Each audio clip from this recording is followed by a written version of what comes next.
South India's #1 travel brand. You know you are special when you're with GT Holidays. MCR Pure Cotton Club, formals and casual shirts.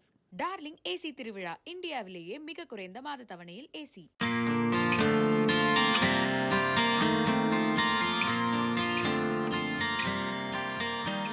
Through my life, I've never considered myself a good-looking, hot woman. And it was refreshing that someone was writing women as a whole.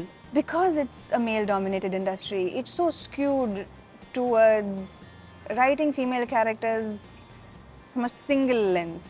But we are not that. So this was my journey where I just felt like I needed to score. That this fly is bugging me.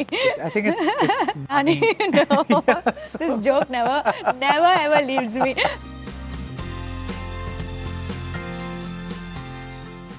Hi Samantha, welcome to Anthem Bar and Restaurant. We're gonna speak over lunch.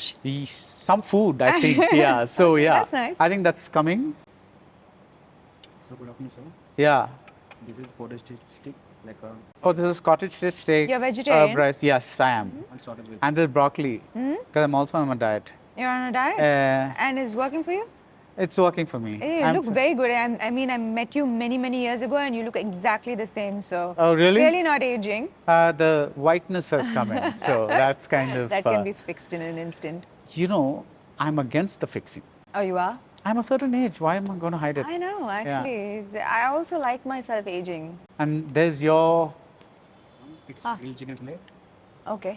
started with salted vegetables, mashed potato, and Thank you. Yeah, that's grilled chicken and vegetables. I think we both got the broccoli in common, so that's good. Are you I a like broccoli broccoli. person? Yes, yeah, I that's am a it. broccoli I'm person.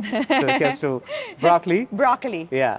To a good interview and Yeah. to a super hit film. Yeah. So A big piece of broccoli to eat. I'm very curious about the name. Wow. Tralala. Tralala. That's a production outfit's name. How? Remember the song? Brown Girl in Girl- the Ring. I was so going to say that, but then I thought, okay, she's too young to remember that. I'm like, no. Not so young after all. So I think it's Brown Girl in the Ring. I think I put myself in the ring in a man's world. Wow, you actually made that song mean something. Yeah. That's amazing, yeah. So that's where the Tralala comes from. Right. Okay. Yeah. So you've had this journey where you're an accidental actor, and then you get to a point where you find yourself not acting for a while because of certain medical conditions. What are you like? I know this film kept you not thinking bad thoughts or getting too negative, but still there must have been some kind of where's my life going or heading. Did you have anything at all of that sort? Absolutely. I had to fall. It was like a never-ending abyss. At one point of time, it felt like I might not be able to get back up. And I think it's when you fall that low, you find this kind of resilience. I remember after one episode where I actually went to the point where I thought like, enough, I can't do this anymore. I can't do this anymore. So Do this what? Do I mean, whatever, you know, like the worst possible thoughts. And I obviously did not have the courage to go ahead and do it. Oh my God. Like Oh, you mean that? Oh, wow. Okay. act on these thoughts because nothing was working. You know, it was hard. It was hard for a year. There was nothing that was working. There was no answers being given. So, and when I realized that I really couldn't, I obviously was chickened out, or I was too chicken to actually. You have to have a lot of guts to actually go ahead and act upon these thoughts. And so when I realized that okay, I'm too chicken to actually do something like this. Now what? If I'm not going to do that, I better find a way to build some kind of resilience and start thinking of other things that I can do in my life. And at that point of time, there was a lot of time spent at home, and there were friends and my manager at that point of time, Himank, who would almost babysit, right? Like there was Rahul and there was Nandini and a couple of my friends who would come and babysit me almost. And at that point of time, we would have many dining table conversations, and I think they would try to keep my spirits up. And at that point of time, I was building resilience as well and deciding that there could be things that I could do apart from acting. And production was one of them. And I think we even came up with a name at my dining table that Brown Girl in the Ring is The song that you own. yeah, it's a story that I want to tell. I think, and when I think back at that, those were probably the lowest point of my life, and somehow today I'm sitting after producing a film under Tralala Productions, and it all just feels like it was meant to happen. And so, in fact, when people around me tell me that they're going through a very, very hard time, I actually say, go through it, unless you're like, it's an impossible condition to get out of. If you're going through a hard time, go through it. There's always a lesson to be learned from it. There is always light at the end of the tunnel. So I actually let my friends go through a hard time these days, because I always think that it is not my successes that taught me my greatest lessons. It's definitely my failures and my hardships that have taught me my greatest lessons and have changed me dramatically as a person. How? Because when you are successful, and I have seen success very early on in my career, right? Like my first few films were instant blockbusters, and I think I had 5 blockbusters or 6 blockbusters in a row. And I was called that, the golden leg of Telugu cinema. And at that point of time, what do you learn? Your entire identity is now this so-called golden leg and lucky charm of the industry, and you are put into this race that you didn't know that you were going to run, and it has been what other people and what expect and consider success and consider I was living based for their validation, for their acceptance, for the fact that, okay, I really need that one more hit. And that's not possible. You're going to have flops, you're going to have failures. And so if one flop, and I remember the first time I had a flop, I was destroyed. I thought that I'm a failure, and I knew it was just, it was not true, and I knew it was too good to be true. I knew that people would wake up and realize that I'm not all that great. Right. So that shouldn't be how you define success. So I think that I had to rewrite, relearn so many things. Today, my definition of success is having the freedom. I think I would consider success as free. I would define success as freedom. Mm-hmm. Freedom to take a 2-year break. I haven't had a film release in 2 years. Freedom to grow, freedom to evolve, freedom to not be put in a box, freedom to decide what success means to me at my pace, in my own terms, and not basis anyone else's idea of, okay, probably many people around don't consider me a success at the moment as compared to what I was before. But in my head, I am more successful now than I have ever been, because I am happy and excited to wake up every day because of the many, many things that I'm doing that truly appeal and truly align to my purpose and my heart. So I think that I am more successful now than I have ever been. Right. When regular people go through these ups and downs, as opposed to stars. So let me say what define regular people, right? As some like, we go through the ups and downs, but we're also privileged in a way that the wattage is not on us.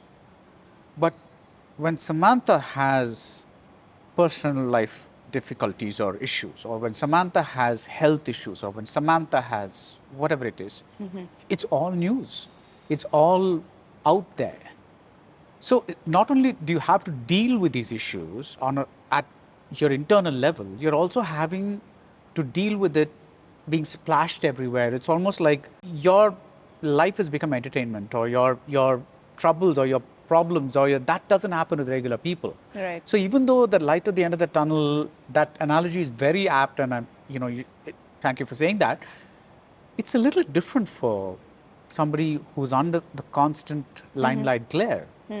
So how did this additional thing, did that just I create, think- make everything bigger? I have always strived to be better, every single day be better. So whatever happens, I have always taught myself to learn something from it. Right.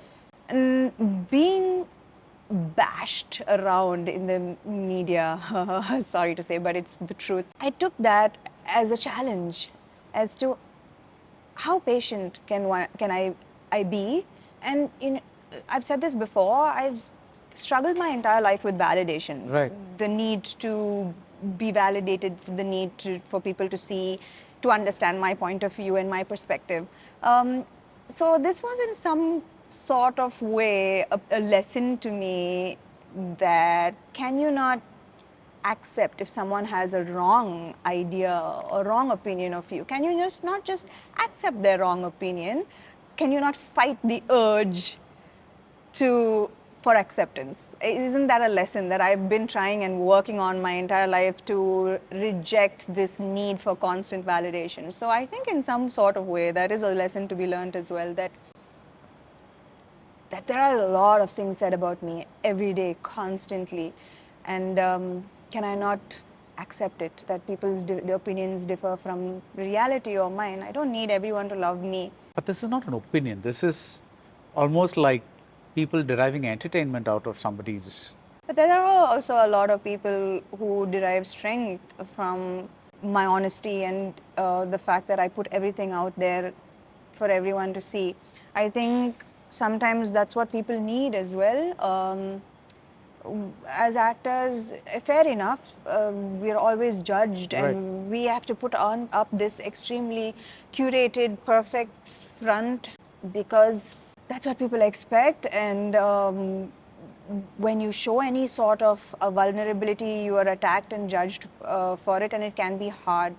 But at the same time, I would like my idols, and I would like to see, what I would like to learn from my idols is not just, what makeup and hair product that they use, but I would like to see what is their discipline, what is their journey, what are their ups, what are their downs, how resilient are they. I think that you have to pick your idols very carefully these days. I think that while there is the slander and the judgment, but there is also a side where girls come up to me and say, thank you for letting us in, and thank you for not making us feel lonely in this journey, because it can be a very lonely journey when you're going through hardships. Yeah. These are girls not in the industry. They're regular. Regular. Nice, nice. This is the one food that I can never get enough of. Which one? Paneer Really? and spinach. So you were always a vegetarian? I was vegetarian, became non-veg for a while, turned into an vegetarian. Now I'm an vegetarian. Vegetarian. Yeah. Yeah, you need eggs actually. Though even with eggs, Yeah.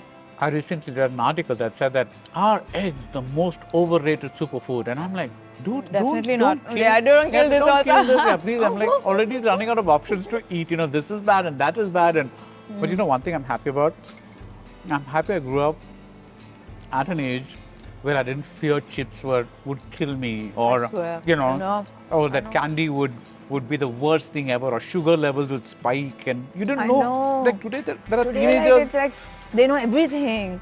Overexposed. Yeah, it's really sad. And like sometimes you're like, you feel like I want a dessert. Yeah, like I want to Yeah. eat something. Do you eat desserts at all? Once in a while, but obviously sugar-free, gluten-free. So what's that, stevia? I think they also use this new monk fruit. Yeah. It's a good Stevia replacement. is a little bitter for me. There's some weird aftertaste. Hey, that- there is. All Yeah. of these things have a good aftertaste. Yeah. So when you get used to acting and you're getting all these offers and all that, and suddenly you're stepping back, did you miss acting? Very much. I missed acting. I thought I had forgotten acting, and I started acting again. I think on my first day of shoot was not an easy shoot as well. It was on the sets of Rakta Brahman. So, but thankfully, apparently, I did not. I think once you're an actor for life. So there's no, like it's like riding a bike. You just get back up on it, and there's no. I mean, I prepare as an actor. I'm not someone who just wings it. I like to prepare, and especially now with the roles that I'm getting, they tend to be a little more challenging. So I like to prepare. I'm usually well prepared on set. So the two films that you're doing now, rather the film/series that you're doing now are Rakta Brahman and Ma Inti Bangaram. Yeah, Ma Inti Bangaram is a movie. That's the film, Yeah. and this is the series, Yeah. right? So Ma Inti Bangaram is again your production. Yes. And have you shot that? No, I haven't shot Okay, it. okay. As soon as Shubham releases, that's like the next. That next thing. Yeah. So is everything set there? Everything's set. We just have to go to shoot now in next month. Right. So have you noticed something, like, when you make a choice that this is the kind of role I'm going to do? Because I remember a review in your early days Right. that said that you were an attractive prop. In some Fair enough. Yeah, something like Samantha is lovely or something. She's an attractive prop. That was kind of what you said. But I don't think that's, from the past few films that you've done, you've been that. Again, that's a very conscious thing that you've done. Yeah. Is Absolutely. Yeah. It is a see, now I came from nowhere. I had no mentors in the industry. You tend to feel extremely lucky to Right. be given any kind of opportunity. You are not going to sit there and make any demands, because first of all, you're just so grateful that you're being given this opportunity. So it takes a while to build a certain stardom, to build a certain credibility in the industry, and do a few films, score a few blockbusters, and make sure that you're secure enough, in this industry before you decide to. At least that was where I came from. But kids today are way more. They know themselves. They know what they want. I didn't know what I wanted. I didn't know that I could be any better as an actor. I didn't know. I was not a very confident and not a very sure of my craft. So I think that a lot has changed with the current generation. They're extremely clear about what they want. So this was my journey where I just felt like I needed to score. That this fly is bugging me. I think it's Nani. No, this joke never ever leaves me. So at least for me, I had to wait where I scored enough of blockbusters, and I knew that I had a certain security in this industry before I noticed that this wasn't challenging me enough, and the blockbusters weren't my idea of success. So when you did Oh Baby, Right. was that like the beginning of the change? I think U-Turn was. I Right. did that film with Pawan, and I think that was like a little bit, it was my first step towards feeling satiated after a day's work. And I think that, not that I have any complaints about some of the hero-centric films I did as well. I thoroughly enjoyed it and thoroughly enjoyed the working and they taught me a lot, those films. So yeah, it was a conscious shift, and now, even though I haven't worked in a while, I'm still extremely particular about what script I'm listening to and the questions I'm asking. I'm very clear about what I want to do. The fear of not having a film release every 3 months has vanished. Before, I had a couple of years back, I had probably 5 films released in a year, and the weight of that demand doesn't bother me anymore. But do you like being a star? I am absolutely privileged to be a star. I think that this is an absolute gift that happens to so few people. And like any other profession, I think you build your way up.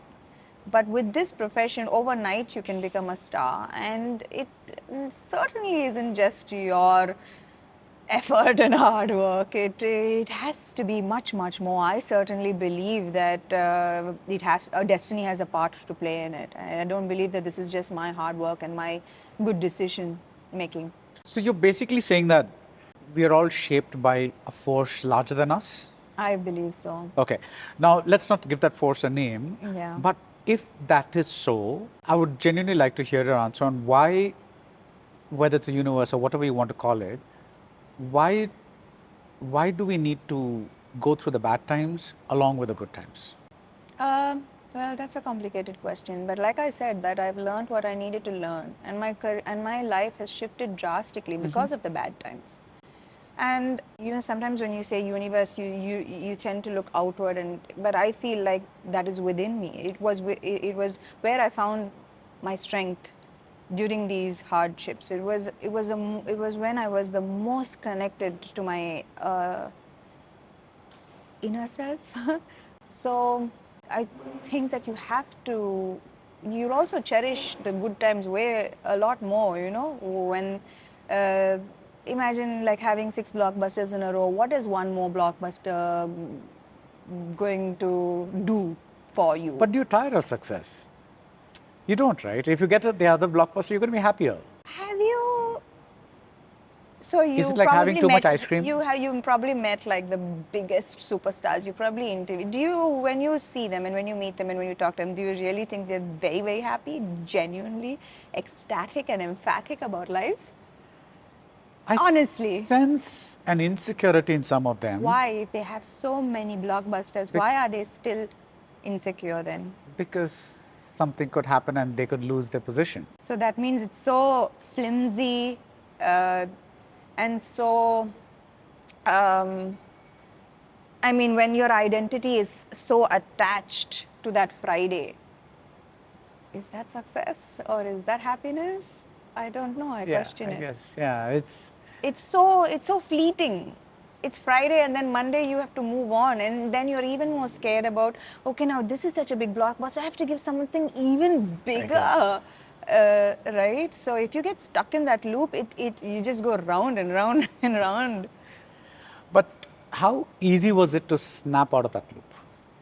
It wasn't ezy. It wasn't Because easy success at is all. always good, right?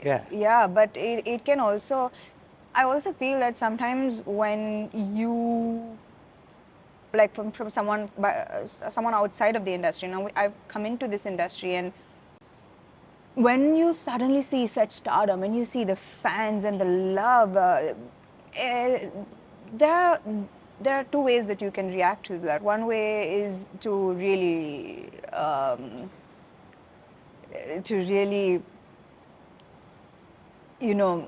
feel like you're some kind of get enthralled by this love and actually feel that you're special and you're God's gift to mankind. And there's also sometimes where you can feel like, why am I given this gift? I don't deserve it. And it can take you to a dark place as well. So I think that both extremes are very, I've seen both happen, and both are equally wrong actually. It can destroy you. It can destroy a person, because I've met people who can't listen to another person's point of view, who can't accept criticism, and then I've also met people who are so insecure because they really don't believe in themselves, and I was one of them, so I don't know, now I got lost in that. No, that's fine. When I saw you in Family Man, Right. it was like, see, I've liked some of your performances in the sense that there are frankly films where you didn't really have to perform, and there are films where you had to perform, right? So among the films where you were given a good part, I've immensely liked your performance in, I thought you made Needane in Panvasantham. Thank you. It's seriously. Not many people say that. No, I think what you did with that role, I think it was of course, it was a great script and all that, but I think what you did with that role and that combination of vulnerability, ego, just being a woman going through this incredible journey of life and love and all that, to get all that in one movie, it's rare, and to pull it off on screen is rarer. But when I saw you in Family Man, I thought something had changed. This looks like a new Samantha. It doesn't look like the Samantha I saw in Needane or certain other films. It looks like somebody who's built herself anew. And it wasn't just the makeup or the way you were carrying yourself. Was that just me projecting something, or was that really something happening there? I think I was slowly growing up on screen. Maybe I was teaching myself. I was looking at my performances, and I'm a harsh critic of myself, and I know what I'm doing wrong. Nobody else has to tell me that you're doing something wrong, and I know when I'm doing something wrong. So that desire and that hunger to do more, because you get, there is a disconnect between the woman of today and what is represented on screen. And I've always felt that, like, for example, Raji in The Family Man, what appealed to me so much about Raji, yes, she's ruthless and she's a killer, but she's also in a sea of pain. And That's a lovely phrase, sea of pain. Yeah. and I just felt that that's so relatable, because as human beings, usually on screen, when women represented on screen, they're either very nice, the sacrificial mother, the devoted wife, or the cheating girlfriend, but women are way more complicated than that. Women are a mix of all of these things also, maybe. And I just found that this was such an interesting character for me to explore, because I could relate to her anger, I could relate to her pain. And it was refreshing that someone was writing women as a whole, with all of our complexities. And that's what I'm looking for in scripts these days. Because it's a male-dominated industry, it's so skewed towards writing female characters from a single lens. But we are not that. Yeah. Yeah. When you saw yourself in Family Man, Right. did you sense something different?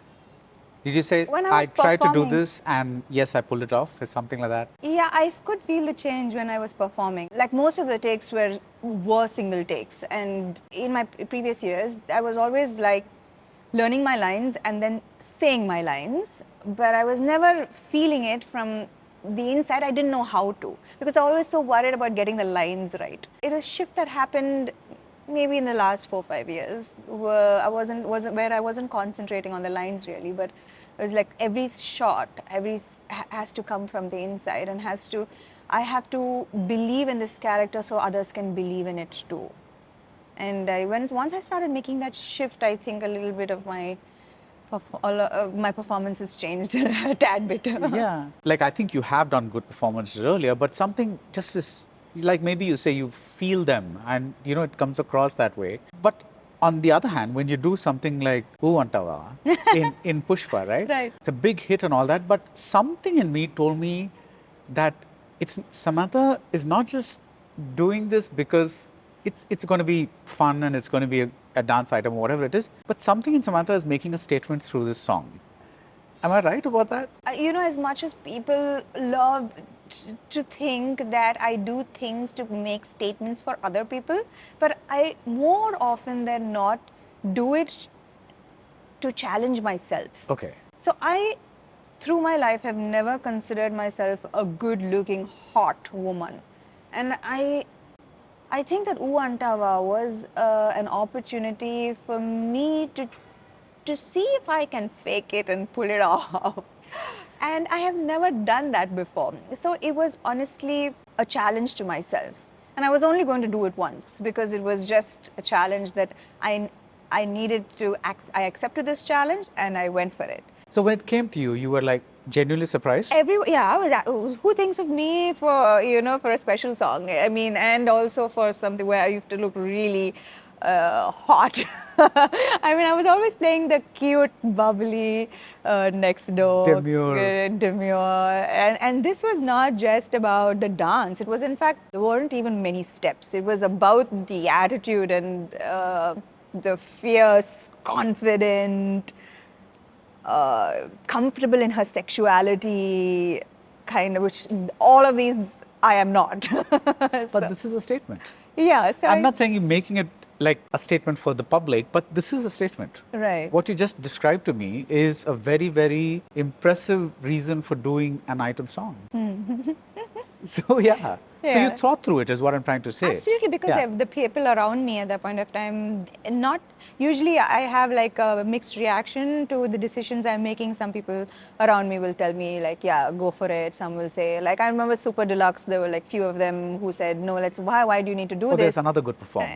Vembu. And a couple of them who said, go for it, do it. This is your time to experiment. But with this, everyone was, no, absolutely not. And the timing couldn't have been worse. So, but I was like, I like the lyrics. I had no idea how the film had turned out, honestly. But I just felt that nobody had offered me something like this before. And Something this blatantly sexual. Like that. sexual, Yeah. yes. And I looked at it as an opportunity. You know, just like I went for, decided to do Raji. It was the same thought process. As if I can I do a Raji? Nervous 3 days before shoot, sleepless nights because I don't know if I can pull this off. Same, Uantava. The first shot in front of 500, I think, junior artists and men, I was shaking. And right up until they said action, I was shaking. I was so nervous. So I think these challenges, they really appeal to me. Nice. What is the biggest plus point of having turned producer now that you've done a film, Shubham, and you're going to do your next film, which is Ma Inti Bangaram, yeah. What is the thing that you've put out in yourself? Is it like, listen, I can carve a career for myself in this industry, even if I don't do movies? Is that something that you? To be honest, I have always had a certain hunger. It's not restlessness and it's not being ungrateful, but there's always a hunger. Despite the successes as an actor and despite the applause as an actor, there is always something, there's a voice inside my head that says, you have to do more, you have to be more. And thankfully that I finally am able to listen to that voice in my head and not just like the applause that says, do more movies, be an actor, just be.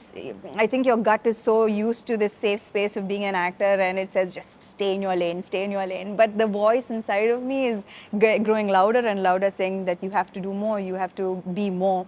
And I think that now I'm really listening to the voice in my head that I want to be a part of meaningful conversations. I want to be able to touch people. I want to be able to leave something behind that is much bigger than me. Yeah.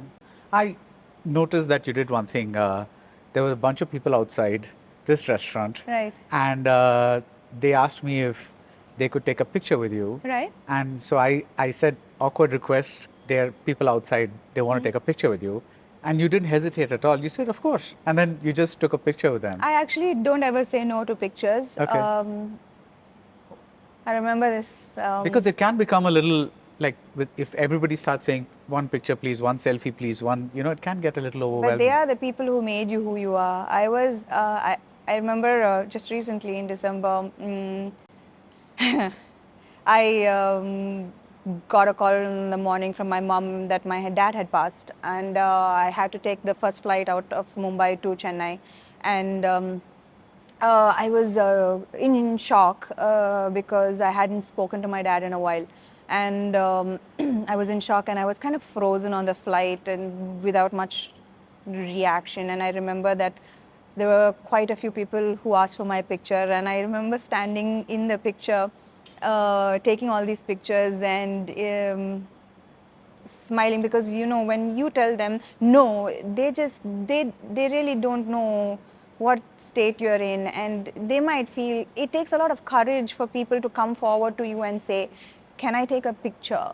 It takes a lot of courage. So I don't want how the state that I am in to make them feel upset. So and as I was smiling there in that picture with these people, it just hit me that how different. I mean, no normal person ever would be expected to smile on the day the dad died. Yeah. So I think it's just absolutely another world that unless you live it, you can't understand it fully. So this normalcy, Yeah. does that also come from being an outsider?